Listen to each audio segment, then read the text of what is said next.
Hello guys, അങ്ങനെ ഓഡിയൻസായ നമ്മൾ തോറ്റിരിക്കുന്നു guys. So the title winner is PR Vinu. Anumol, well paid. എന്നാ പറയാനല്ലേ, ഇതല്ലേലും നമ്മൾ എക്സ്പെക്റ്റഡ് ആയിരുന്നു that Anumol will be the winner. Obviously ഇത്രയും വലിയ PR-ന്റെ പിന്തുണ ഉണ്ടെങ്കിൽ ഏത് വാഴയും ജയിക്കാൻ ഗൈസ്. അതാണ് ഈ ബിഗ് ബോസ് സീസൺ 7 നമ്മളെ എല്ലാവരെയും കാണിച്ചു തന്നിരിക്കുന്നത്. ഏതായാലും ഓഡിയൻസിന്റെ choice is truly the most deserving contestant Aneesh. അതിൽ ഒരു ഡൗട്ടും ഇല്ല.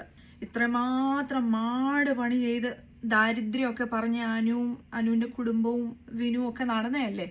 സോ അനുമോൾക്ക് അതിൻ്റെതായ ഒരു ഹാർഡ് വർക്കിൻ്റെ ഒരു ഫലമെങ്കിലും കിട്ടിക്കോട്ടെ. എന്തായാലും വാട്ട് എൽസ് ഈസ് എക്സ്പെക്റ്റഡ്, അനീതി ലാസ്റ്റ് ജയിച്ചിരിക്കുന്നു. ബൈബിളിൽ ഒരു സ്റ്റോറി ഉണ്ട്. റോമൻ എംപററായ പീലാത്തോസ് ജനങ്ങളോട് ചോദിക്കുന്നൊരു ചോദ്യമുണ്ട്, കള്ളനായ ബറാബാസിനെ വിട്ടുകൊടുക്കണോ അതോ ക്രിസ്തുവിനെ വിട്ടുകൊടുക്കണോ എന്ന്.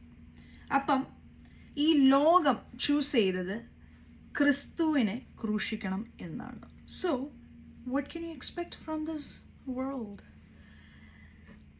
എൻ്റെ അക്കോർഡിംഗ്ലി 2 വിന്നേഴ്സാണ്. ഒന്ന് PR winner and the other one is audience choice.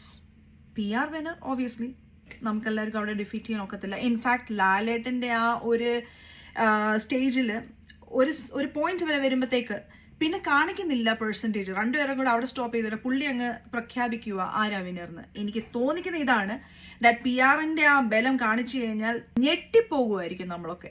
So ആ ഒരു നമ്പർ ആദ്യമായിട്ടായിരിക്കും വെളിപ്പെടുത്താഞ്ഞത്. എൻ്റെ ഒരു ടോപ്പ് 5 ഞാൻ പറയുവാണെങ്കിൽ അത് അനീഷ്, അക്ബർ, നെവിൻ, ആര്യൻ ആൻഡ് നൂറ ആയിരിക്കും. നിങ്ങളുടെ ടോപ്പ് 5 ആരാണെന്ന് പ്ലീസ് കമൻറ്റ് ചെയ്ത് അറിയിക്കുക. വെൽ, ആസ് എക്സ്പെക്റ്റഡ് ലാസ്റ്റിൽ അനുവാണ് വിന്നർ. എനിക്ക് ഒരേ ഒരു സന്തോഷം തോന്നിയുള്ളൂ വെൻ ലാലേട്ടൻ അനൗൺസ് ചെയ്യുക വിന്നറിനെ. കണ്ടസ്റ്റൻസ് ആയ ഒരാൾ പോലും കൈയടിച്ചില്ല except Mastani, Lakshmi and Praveen. Well, last ചേരേണ്ടതേ ചേർത്തുള്ളൂ. നല്ല കണ്ടസ്റ്റൻസ് ആയ, ഡിസേർവിങ് കണ്ടസ്റ്റൻസ് ആയ, ബോധമുള്ള കണ്ടസ്റ്റൻസ് എല്ലാവരും പോയി അനീഷ് ഏട്ടൻ്റെ അടുത്ത് പോയി ഹഗ് ചെയ്തു, പുള്ളിയെ കൺഗ്രാജുലേറ്റ് ചെയ്തു. ഓഡിയൻസിൻ്റെ പൾസ് അറിഞ്ഞ് കണ്ടസ്റ്റൻസും ഡിസേർവിങ് ആയ അനീഷ് ഏട്ടനെ തന്നെ പിക്ക് ചെയ്തു, പോയി കൺഗ്രാജുലേറ്റ് ചെയ്തു. Kudos to them. പല പ്ലേസസിൽ ഇൻഫാക്ട് ഇവർ ടോപ്പ് 5 കണ്ടസ്റ്റൻസിനെ വിളിച്ച് സ്റ്റേജിൽ ഗിഫ്റ്റ്സ് കൊടുക്കുമ്പം അനുവിന് മാത്രം ഗിഫ്റ്റ് കൊടുക്കാതെ വന്നപ്പോൾ അവിടെ ക്ലൂ കൊടുക്കുന്നു. പിന്നെ അനീഷ് ഏട്ടന് പോലും അവർ ഗിഫ്റ്റ്സ് കൊടുക്കുന്നു മൈജിയുടെ. അവിടെയും അനുവിന് ഒരു ഗിഫ്റ്റ്സും കൊടുക്കാതെ വരുന്നു. പിന്നെ അനുവിൻ്റെ ഒരു ഡയലോഗ് ഉണ്ടായിരുന്നു, അവൾ വിന്നർ ആകുവാണെങ്കിൽ അവൾ കാറിൽ വീട്ടിൽ പോകുമെന്ന്. അങ്ങനെ തന്നെ വേണ്ടടാ അടുത്ത ക്ലൂവുമായി കാർ സ്പോൺസർ ചെയ്യുന്നു വിന്നറിന്. ഇതിൽ കൂടുതൽ ക്ലൂ നമുക്കിനി എന്ത് വേണം? സോ ഇതെല്ലാം പ്രീ പ്ലാൻഡ് ആണ്. അത് അവർ വെൽ എക്സിക്യൂട്ട് ചെയ്തു. ഏതായാലും ഈ ഒരു സീസൺ വളരെ നല്ല ഇൻട്രസ്റ്റിംഗ് ആയിരുന്നു.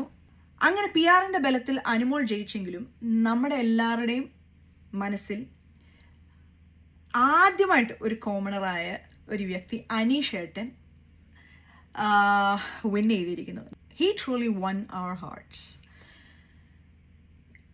One good thing I would want to share at this time is, ദൈവം ഒരാളോട് സിമ്പതി തോന്നുമ്പം, കനിവ് കാട്ടുമ്പോൾ ഇല്ല, ഒരങ്ങേയറ്റം ബ്ലെസ്സിങ്സ് അങ്ങ് കൊടുക്കും. I truly feel that Aneesh ഏട്ടന് അങ്ങനെ ഒരു ലക്ക് കിട്ടും. വിന്നേഴ്സ് ഫെയിം നേടണം എന്നില്ല, എങ്ങും എത്തണം എന്നില്ല. ബട്ട് അനീഷ് ഏട്ടൻ, Akbar, Nevin, Noora, Adila, Aryan, they all have bright future truly waiting ahead of them. So അങ്ങനെ നമ്മളെല്ലാവരെയും കൺഗ്രാജുലേറ്റ് ചെയ്ത് ഞാൻ എൻ്റെ വീഡിയോ ഇവിടെ നിർത്തുന്നു. Thank you guys, have A good day and please don't forget to comment and like, share and subscribe.